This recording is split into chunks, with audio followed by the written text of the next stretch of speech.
News 18 میں آپ کا استقبال ہے. میں ہوں منیر حسین حرہ. وقف ترمیمی بل کے حوالے سے بات کرتے ہیں. آج ہمارے ساتھ موجود PDP کے سینئر لیڈر اور انجمن شریشیان سے وابستہ آغا سید منتظر مہدی صاحب ہمارے ساتھ ہیں. ان سے بات چیت کرتے ہیں. آغا صاحب, جس طریقے سے وقف ترمیمی بل ہے اس حوالے سے کیا ریئیکٹ کریں گے آپ؟ دیکھیے, جو وقف ترمیمی بل 2024 ہے, میں سمجھتا ہوں کہ یہ ایک حملہ ہے دین اسلام پر, اور مسلم خوش منہ ہے یہ سرکار کا. اگرچہ آئین کی بات کریں گے, اس میں آرٹیکل 25 ہو یا 26 ہو, وہ تو مذہبی آزادی کی بات کرتا ہے کہ جو جس مذہب پر ہے وہ خود مختار ہے کہ وہ کیسے اپنے مذہب کے مراسم ہو, رسم و رواج ہو, وہ کیسے ادا کرے, وہ اس کا اختیار ہے, اور ریاست کا اس میں کوئی عمل دخل نہیں ہے.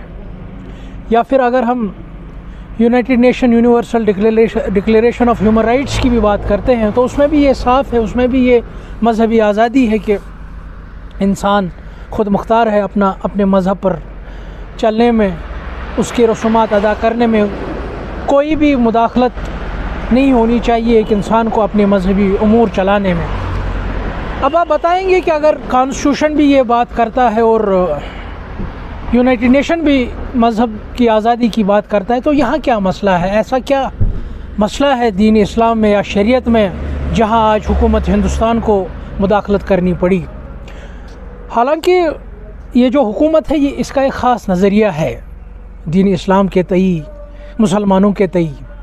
جیسا کہ آپ جانتے ہیں, جو یہ شریعت ہے یہ باضابطہ ایک وے آف لائف ہے. یہ ہر معاملے میں ہمارے مسلمانوں کی رہنمائی کرتا ہے, چاہے وہ سیاسی امور ہو, مذہبی امور ہو, سماجی امور ہو, ہر چیز پہ یہ ہماری رہنمائی کرتا ہے. ان کو یہ لگتا ہے کہ یہ شاید یہی شریعت ہے جس سے مسلمانوں کو قوت ملتی ہے کہ ہر چیلنجز کا سامنا کرتے ہیں یا ہر معاملے میں یہ کھڑے ہو جاتے ہیں. تو یہ قوت بیسیکلی مسلمانوں کی جو قوت ہے وہ تار کرنے کا اصل مقصد اس بل کا ہے. باقی یہ ریفارم کے نام پر آئیں گے, حساب کتاب کے نام پر آئیں گے, اکاؤنٹیبلٹی کے نام پر لوگوں کو یرغلائیں گے کہ اوقاف میں یہ ہے, اوقاف میں وہ ہے, تو ہم یہ بہتر طریقے سے یہ چلائیں گے. وہ مقصد نہیں. اصل مقصد ان کا یہ ہے جو خود مختاری شریعت کی ہے, جو شریعت ہمیں مسلمانوں کو رہنمائی کرتا ہے کہ ہر چیز میں اس رہنمائی کو ختم کرنی, تاکہ مسلمان زیر ہو, تار ہو, کمزور ہو.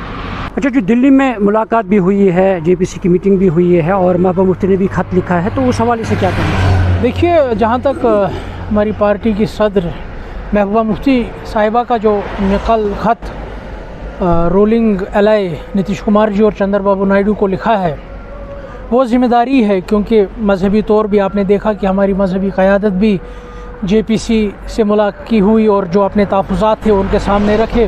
اور مجھے لگتا ہے کہ سیاسی طور بھی ایک آواز جانی چاہیے تھی, کیونکہ جموں کشمیر ایک مسلم اکثریت ریاست ہے, یہاں مسلمانوں کی آبادی زیادہ ہے. اگر یہ قانون پاس ہوتا ہے تو جموں کشمیر بھی اس نشانے پر ہے.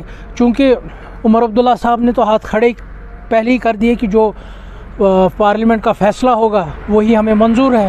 ان کو یہ ضرورت نہیں سمجھی کہ میں ایک مسلم اکثریت ریاست کا وزیر اعلیٰ ہوں, مجھے یہ منصبی فرض بنتا ہے کہ میں لوگوں کے جذبات اور احساسات پارلیمنٹ تک پہنچاؤں. اور وہ پہنچائیں گے بھی کیا, یہ تو وہی حکومت ہے. انہوں نے بھی وقتاً فوقتاً ریاست جموں کشمیر میں مذہبی امورات میں عمل دخل دیا. آپ دیکھیے متحد جلوس عاشورہ, وہ تو انہی کے حکومت میں ہی انہوں نے ہی قدغن لگائی. تو یہ کیسے آج BJP کو واضح و نشریات کریں گے کہ آپ مذہبی امورات میں دخل نہ دیں؟ یہی وجہ رہی کہ محبوبہ مفتی صاحبہ نے ذمہ داری سمجھی اور انہوں نے اپیل کی نتیش کمار کو اور چندر بابو نائیڈو کو کہ آپ چونکہ اس وقت حکومت کا حصہ ہیں تو آپ حکومت کو باور کرائیں جو اس حساسیت کی, اور جموں کشمیر تو ہے ہی ملک کے مسلمانوں کے جذبات اور احساسات اس حکومت تک پہنچائے اور کوشش کریں اپنا اصل و رسوخ استعمال کریں, یہ بل رکے, یہ قانون نہ بنے. نیوز 18 جموں کشمیر کے لیے میں ماگام سے منیر حسین حرہ.